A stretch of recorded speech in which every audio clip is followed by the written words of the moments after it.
Observer Bandhu Tirkey ডাঙরিয়া, Bikash Upadhyay secretary ICC, ভাই Mitendra Yadav general secretary all India youth Congress,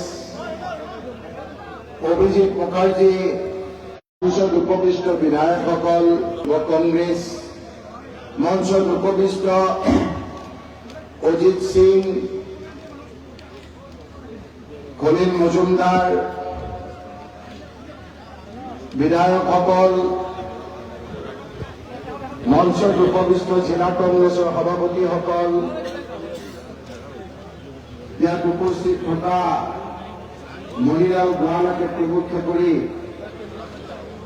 কংগ্ৰেছৰ নেতৃবৃন্দ, মোৰ ভাই ৱৰ্কিং প্ৰেচিডেণ্ট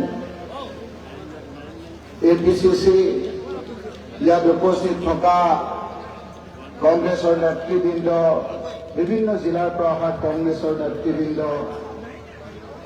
সাংবাদিক বন্ধুসকল, শ্ৰদ্ধাৰ সুধীবৃন্দ, এই সভাখন ৰাজহুৱা সভা নহয়। আজি এসপ্তাহৰ আগত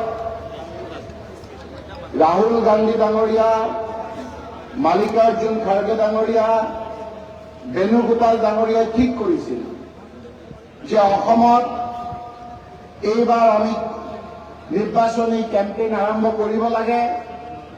সেইকাৰণে কেইজনমান ছিনিয়ৰ অবজাৰভাৰক অসমৰ দায়িত্ব দিছে। এইসকলৰ লগত কথা পাতিবলৈ গৌৰৱ গগৈ ডাঙৰীয়াই আমাক লৈ গৈছিল আৰু সেই সভাখনতে ঠিক হৈছিল যে আমি আনুষ্ঠানিকভাৱে আমাৰ প্ৰচাৰ কৰাৰ আগত আমি আমাৰ কংগ্ৰেছৰ কৰ্মীসকলৰ লগত অলপ দেখা কৰিম, কংগ্ৰেছৰ কৰ্মীসকলৰ লগত অলপ ভাৱ বিনিময় কৰিম। আৰু সেইকাৰণে গৌৰৱ গগৈ ডাঙৰীয়াই ক'লে যে অসমখনত আমি 6খনমান সভা কৰিম। এই সভাখিনি কৰাৰ সময়ত কেৱল আমাৰ কংগ্ৰেছৰ কৰ্মীসকল আহিব আৰু তেওঁলোকৰ লগত আমি মত বিনিময় কৰিম আৰু আগন্তুক দিনত কেনেকৈ আমি কংগ্ৰেছৰ প্ৰচাৰ চলাম তাৰ কাৰণে আমি ঠিক কৰিম। ৰাইজ কথাখিনি অকণমান ভালকে শুনিব। আজি এসপ্তাহৰ আগত গৌৰৱ গগৈ ডাঙৰীয়াই এনে এখন ঠাইত মিটিং কৰিলে, প্ৰথম য'ত আমাৰ কোনো ধৰণৰ বিধায়ক নাই, য'ত আমাৰ মিটিং কৰিছে তাত আমাৰ কোনো ধৰণৰ ইলেক্টেড প্ৰতিনিধি নাই। তাৰ পিছতো গৌৰৱ গগৈ ডাঙৰীয়াই ক'লে যে মই কাৰ্বি আংলঙলৈ যাম, সেই কাৰ্বি আংলঙৰ লগত মোৰ পৰিয়ালৰ এক আৰ্থিক সম্বন্ধ আছে, আমি কাৰ্বি আংলঙৰ হাওৰা ঘাটত মিটিং কৰিলো। আমি পেণ্ডেল কৰিলো। পেণ্ডেল কৰাৰ পাছত দেখা গ'ল যে পেণ্ডেলত বহিবৰ কাৰণে আমাৰ কংগ্ৰেছৰ কৰ্মীসকলৰ স্থান নাই।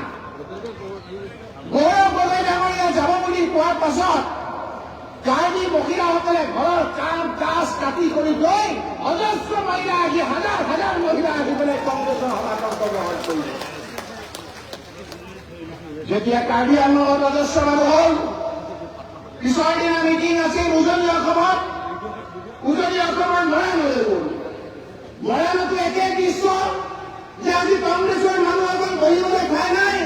হাজাৰ হাজাৰ মহিলা মৰাণৰ মিটিঙত উপস্থিত হৈ ক'লে যে আপোনালোক কংগ্ৰেছ আহক, আমি আপোনালোকৰ কাৰণে ৰখি আছো, আমি কেতিয়া এই হিমন্ত বিশ্ব শৰ্মাৰ অত্যাচাৰৰ পৰা পৰিত্ৰাণ পাওঁ তাৰ কাৰণে আমি ফৰ্ম ধৰি আছো ৰাইজ। তাৰপিছত আমি গ'লো বিহপুৰীয়া, য'ত কংগ্ৰেছৰ কোনো বিধায়ক নাই, কংগ্ৰেছৰ কোনো ইলেক্টেড প্ৰতিনিধি নাই। বিহপুৰীয়াতো একেই দৃশ্য, হাজাৰ হাজাৰ মহিলা, জ্যেষ্ঠ ডেকাসকল ওলাই আহিছে কংগ্ৰেছৰ সভালৈ। যেতিয়া তাৰ পৰৱৰ্তী সময়ত ৰঙিয়ালৈ গ'ল, ৰঙিয়া গ'ল জালুকবাৰী হিমন্ত বিশ্ব শৰ্মা ডাঙৰীয়াৰ সমষ্টিৰ কাষতে। গৌৰৱ গগৈ ডাঙৰীয়া আহিব লাগিছিল 11 বজাত, আহি পাইছে 2টা বজাত। কি হ'ল? ৰাস্তাই ৰাস্তাই মানুহে ৰখাই কৈছে, গৌৰৱ গগৈ ডাঙৰীয়া আপুনি আহক, আমি আপোনাৰ কাৰণে বাট চাই আছো, এইবাৰ হিমন্ত বিশ্ব শৰ্মাক আমি ক্ষমতাৰ পৰা কৰাম। ৰঙিয়াত গ'লো। যোৱাকালি আপোনালোকে ছচিয়েল মিডিয়াত দেখিছে, এবাৰ ভূতপূৰ্ব প্ৰদীপ চৰকাৰৰ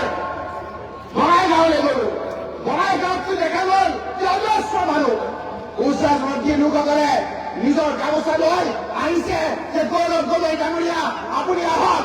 এই হিমন্ত বিশ্ব শৰ্মা ডাঙৰীয়াই আমাৰ ল'ৰাটোক গুৰুকে পিটিছিল, তাৰ উত্তৰ দিবলৈ আমি ইলেকশ্যনলৈ বাট চাই আছো। আহক গৌৰৱ গগৈ ডাঙৰীয়া। আজি বৰাক ভেলীলৈ আহিছো। আমি ভবা নাছিলো ইমান মানুহ হ'ব। ৰাস্তাই ৰাস্তাই মানুহ, বিভিন্ন ঠাইত মানুহ। সকলোৱে কৈছে যে আমাৰ কাছাৰৰ প্ৰতি, আমাৰ বৰাক ভেলীৰ প্ৰতি ডক্টৰ হিমন্ত বিশ্ব শৰ্মাই যিমান অন্যায় কৰিছে কোনো মুখ্যমন্ত্ৰীয়ে ইমান অন্যায় কৰা নাই। ৰাইজ মই ক'বলৈ বিচাৰিছো তথ্য সহকাৰে, বঙালী হিন্দু মানুহ, মই অলপ খোলাকে কথা কওঁ, বঙালী হিন্দু মানুহৰ প্ৰতি হিমন্ত বিশ্ব শৰ্মা চৰকাৰে যিমান আপোনাৰ অন্যায় কৰিছে আজিলৈকে কোনো চৰকাৰে কৰা নাই। ৰাইজ বঙালী হিন্দু মানুহখিনিয়ে 90% মানুহ বিজেপিক ভোট দিলে। বিজেপিক 90% বঙালী হিন্দু মানুহে ভোট দিলে। মই কোনটা ভোট কৰা নাই ক'বলৈ। তাৰ পৰিৱৰ্তে কি পালে? বঙালী মানুহখিনিয়ে দিছপুৰলৈ গৈ এটুকুৰ বহাৰ জেগা নাপালে। আজি হিমন্ত বিশ্ব শৰ্মাৰ দিনত মাত্ৰ এটা বঙালী হিন্দু মন্ত্ৰী। তাৰ তুলনা যদি আপুনি তৰুণ গগৈ ডাঙৰীয়া চৰকাৰৰ লগত কৰে তেতিয়াহ'লে বঙালী মন্ত্ৰী 4জন আছিলে। আপোনালোকৰ বৰাক ভেলীৰ গৌতমনন্দৰ ৰায় ডাঙৰীয়া, শিডিউল কাষ্টৰ মন্ত্ৰী, বঙালী মন্ত্ৰী গিৰীন্দ্ৰ মল্লিক তৰুণ গগৈ ডাঙৰীয়াই মন্ত্ৰী পাতিছিল। এই প্ৰদীপ চৰকাৰৰ পিতৃ চন্দন চৰকাৰ এজন শিডিউল কাষ্টৰ নেতা, বঙালী হিন্দু মানুহ, তৰুণ গগৈ ডাঙৰীয়াই মন্ত্ৰিত্ব দিছিল। ডক্টৰ অৰ্ধেন্দু কুমাৰ দে বুজাই গৈ জিকিছিল, 4জনকৈ বঙালী মন্ত্ৰী দিছিল। আজি হিমন্ত বিশ্ব শৰ্মাই বঙালী জাতিৰ প্ৰতি যিটো অন্যায় কৰিছে, এতিয়াহে ক'ব সচেতন বঙালীসকল ৰখি আছে যে আমাক যিটো ৰাজনৈতিকভাৱে অন্যায় কৰিলে কোনো মুখ্যমন্ত্ৰীয়ে সেইখিনি কৰা নাই। সেইকাৰণে ৰাইজ এই কথাখিনি মই আপোনালোকক ক'বলৈ আহিছো। আজি আপোনালোকে চাওক, আমিতো খোলাকে কম, তৰুণ গগৈ ডাঙৰীয়াই খোলাকে কৈছিল, আজিও আমি কম, তোমালোকে ইয়াৰ বঙালী হিন্দু মানুহখিনিক দ্বিতীয় শ্ৰেণীৰ নাগৰিক হিচাপে জ্ঞান কৰা। আমি কংগ্ৰেছ সহায় লক্ষীমণ হুছেইনে মুকলিকে কৈছো, আমাৰ ইয়াতকৈ এজনো বঙালী হিন্দু মানুহ বাহিৰৰ মানুহ নাই। সকলো মানুহ ইয়াৰ। তেতিয়াহ'লে তোমালোকে ইয়াত আমি এই মানুহখিনিক কিয় দ্বিতীয় শ্ৰেণীৰ নাগৰিক কৰিবলৈ খুজিছা? আজি যিসকলে কাৰ দ্বাৰা নিজৰ ভাৰতীয়ত্ব পাব, চিটিজেনশ্বিপ পাব, তেওঁলোকে লিখি দিব লাগিব যে আমি বাংলাদেশত অত্যাচাৰিত হৈ ইয়ালৈ আহিছো, আৰু লগে লগে তেওঁক চিটিজেন কৰিব, ভাৰতীয় কৰিব, আৰু তেওঁক 2nd ক্লাছ চিটিজেন হিচাপে ৰাখিব।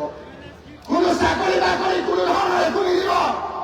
সেইকাৰণে আমি আজি কৈছো যে আমাৰ বৰাক ভেলীৰ এজনো বঙালী হিন্দু মানুহ কোনো ধৰণৰ আপোনাৰ দ্বিতীয় শ্ৰেণীৰ নাগৰিক নহয়, সকলো 1ম শ্ৰেণীৰ নাগৰিক। ইয়াত কোনো কাৰ দৰকাৰ নাই, এজনো বিদেশী মানুহ নাই ইয়াত, সকলো আমাৰ স্বদেশী মানুহ আছে ইয়াত। এই মানুহখিনিক তুমি হেতালিকে দিছা, তুমি দেখিছা ডাঙৰ ডাঙৰকৈ চাকৰি দিছা। উত্তৰ দিয়া তুমি যে বৰাক ভেলীত কিমান বঙালী মানুহক তুমি চাকৰি দিলা, উত্তৰ দিয়া। টি গাৰ্ডেনক কিমান তুমি দিয়া? ইয়াৰ টি গাৰ্ডেনৰ মানুহৰ প্ৰতিনিধি কিমান আছে তোমালোকৰ?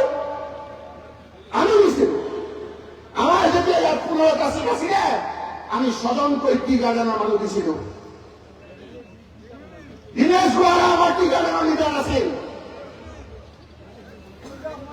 এই অজিত সিং আমাৰ টি গাৰ্ডেনৰ লিডাৰ। এই গোৱালা আমাৰ টি গাৰ্ডেনৰ লিডাৰ। তোমালোকে কোৱাচোন, তোমালোকে কোনজন টি গাৰ্ডেনৰ লিডাৰক দিছিলা ইয়াত? আমি 6জন হাইডেন দিছিলো। ঠিক আছে, তোমালোকে মুছলমান মানুহখিনিক বেয়া পোৱা, বাকী মানুহখিনিক তোমালোকে কি সহায় কৰিলে আজি তোমালোকে কোৱা? সেইকাৰণে মই কৈছো যে হিমন্ত বিশ্ব শৰ্মা ডাঙৰীয়া, তুমি যিমানখিনি মানুহক বৰাক ভেলীত চাকৰি দিলা, তেওঁলোকৰ পৰিয়ালৰ সৈতে সকলো বিজেপি কৰক, আৰু যিসকলে চাকৰি পোৱা নাই সকলো আমাৰ কংগ্ৰেছলৈ আহি যাওক, হিচাপ নিকাচ খালাচ হৈ যাব লাগে।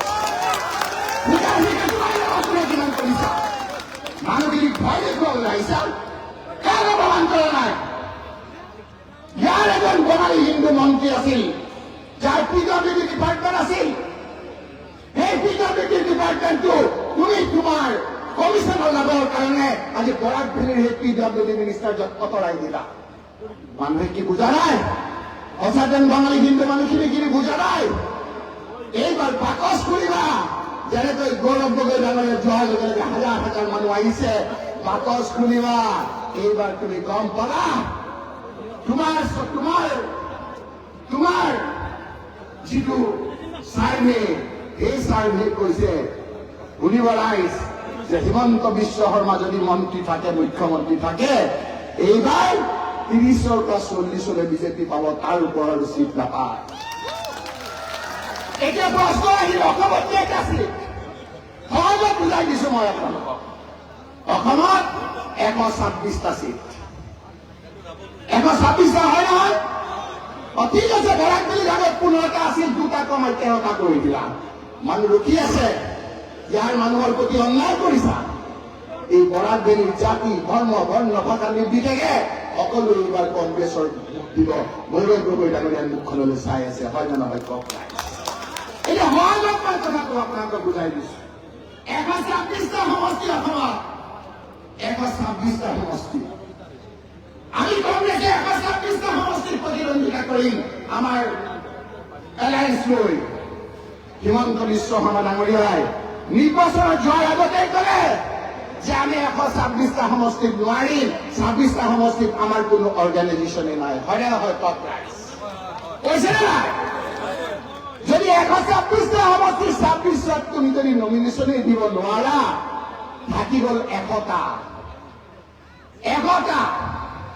আৰু 100টা আৰু গভৰ্ণমেণ্ট কৰিবলৈ লাগে 63টা 63 যদি কংগ্ৰেছে আৰু তাৰ মিত্ৰজোঁটত তুমি নিৰ্বাচনৰ আগতেই 26টা চিট দি দিলা গভৰ্ণমেণ্ট কৰিবলৈ আৰু কিমানটা লাগিব অংক কৰক আপোনালোকে তাত পেঞ্চিল লগা নাই হিমন্ত বিশ্ব শৰ্মাৰ CID ঘূৰি ফুৰিছে CID ভাইসকল কাগজ কলম লোৱা আমাৰ কংগ্ৰেছ আৰু মিত্ৰজোঁটত মাত্ৰ 37টা তোমাৰ কথাত যদি হয় 37টা চিট পালে আজি আমাৰ গৌৰৱ গগৈ ডাঙৰীয়াৰ নেতৃত্বত আমি চৰকাৰ কৰিম এতিয়া 37টা ক'ৰ পৰা আহিব যোৱাবাৰ যেতিয়া MP ইলেকশ্যন হ'ল যেতিয়া গৌৰৱ গগৈ ডাঙৰীয়া যোৰহাটত উঠিলে হিমন্ত বিশ্ব শৰ্মা ডাঙৰীয়া নিজেই মুখ্যমন্ত্ৰী হৈ তাত বহি থাকিলে গোটেই মন্ত্ৰীবিলাক তাত বহি থাকিলে গোটেই অফিচাৰবিলাক তাত লগাই দিলে আৰু ক'লে যে 3 লাখ ভোটৰ ব্যৱধানত কৰোৱাম কৈছিল নহয় মই বুজাই দিছো ভালকৈ আপোনালোকক কোৱা নাই এই বিজেপি CID কেইটাক কৈছো যেতিয়া যোৱাবাৰ ইলেকশ্যন হ'ল তাৰ 90% বিজেপিৰ MLA ৰাইজ কংগ্ৰেছৰ MLA নহয় কেন্দ্ৰত চৰকাৰ বিজেপি ৰাজ্যত চৰকাৰ বিজেপি গৌৰৱ গগৈ ডাঙৰীয়া যোৰহাটত গোটেই কেবিনেট তাত বহি ল'লে কিন্তু যেতিয়া গৌৰৱ গগৈ ডাঙৰীয়া গ'ল যেতিয়া তৰুণ গগৈ ডাঙৰীয়াৰ মুখখনৰ প্ৰতি মনত পৰিলে যোৰহাটবাসী ৰাইজে য'ত MLA বিলাক আছিল বিজেপিৰ প্ৰত্যেকটো সমষ্টিত গৌৰৱ গগৈ ডাঙৰীয়াক 20,000 25,000 30,000 ভোটত জিকাই য'ত 3 লাখ ভোটত কৰোৱাম বুলি কৈছিল সেই যোৰহাট সমষ্টিত 1.5 লাখ ভোটৰ ব্যৱধানত গৌৰৱ গগৈ ডাঙৰীয়া আমাৰ নেতা জিকি আহিল MP আৰু যেতিয়া জিকি আহিলে তেতিয়া এটা আপোনালোকে দেখিছে যে হিমন্ত বিশ্ব শৰ্মাৰ মুখখন অলপ সোমবাৰৰ মুখখন দেওবাৰ যেন লাগে মুখখন মাৰি মাৰি থাকে হয় নে নহয় কওক ৰাইজ তেতিয়াই তো অংক জংকা হৈ গ'ল এতিয়ালৈকে আমাৰ 37টা চিট এইবাৰ নিৰ্বাচনত বিজেপি ভাইসকল আপোনালোকে বুজিছে সেইকাৰণে চিক্ৰেট ৰিপৰ্টত কৈ দিছে যে হিমন্ত বিশ্ব শৰ্মা থাকিলে 30ৰ পৰা 40টা পায় তথাপি আমি তেওঁক দি দিছো উজনিৰ পৰা কমেও আমি 20ৰ পৰা 25টা চিট পাম আজি আপোনালোকৰ ইয়াত কৈ গলো 20ৰ পৰা 25 আমাৰ কাছে 37টা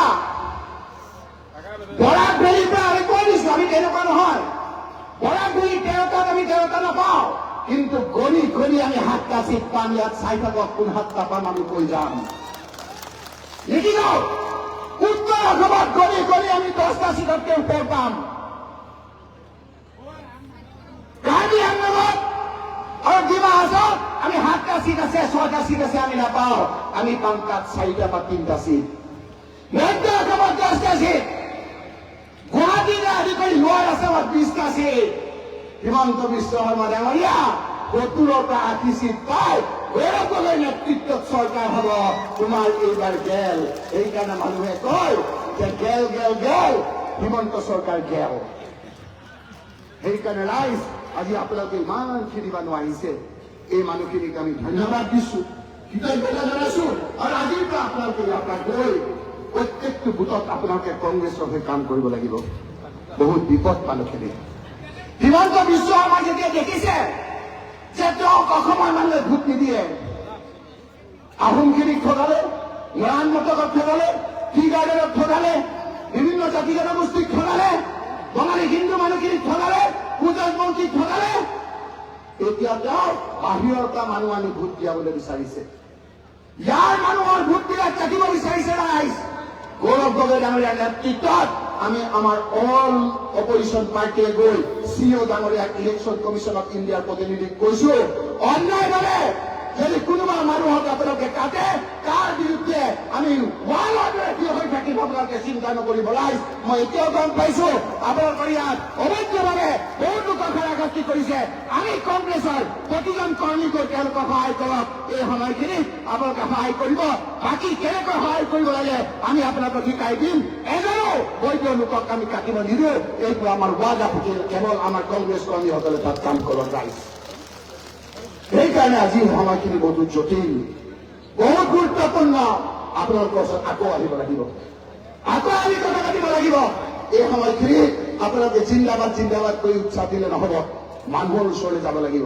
কোন মানুহৰ ভোট কাটিব বিচাৰিছে সেই মানুহৰ কাষত গৈ আমি মানুহখিনিক সহায় কৰিব লাগিব আৰু আমাৰো নেতাসকল সকলো ঐক্যবদ্ধ হ'ব লাগিব কংগ্ৰেছৰ পক্ষে আমি সকলো একগোট হৈ থাকিব লাগিব আপোনালোককো আহ্বান কৰিছো যে আপোনালোকৰ কংগ্ৰেছৰ পক্ষে থাকক কোনো ব্যক্তিগত ৰাইজৰ লগত নাথাকিব সকলো আমি একগোট হৈ এইবাৰ কংগ্ৰেছৰ নেতৃত্বত আমি চৰকাৰ কৰিব পাৰিম নে নোৱাৰিম ৰাইজ গৌৰৱ গগৈৰ নেতৃত্বত অসমত এইবাৰ চৰকাৰ হ'বনে নহয় ৰাইজ সেয়েহে মই আৰু দীঘল নকৰো আপোনালোকে সকলোৱে গৌৰৱ গগৈৰ বক্তৃতা শুনিবলৈ ৰখি আছে হয়নে নহয় বুকু লাগিছে অলপ অলপ গতিকে মই দীঘলীয়া নকৰো আৰু দুই এজন বক্তৃতা দিয়াৰ পাছতে বন্ধু তিৰ্কী আমাৰ এজন আদিবাসী নেতা তেখেতক ৰাহুল গান্ধী ডাঙৰীয়াই পঠিয়াইছে তেখেতৰ কথাও আমি শুনিম তাৰপিছতে আমি গৌৰৱ গগৈ ডাঙৰীয়াৰ কথা শুনিম এইখিনি কথাৰে মোৰ বক্তব্য শেষ কৰিছো ধন্যবাদ জয় অসম জয় হিন্দ এখন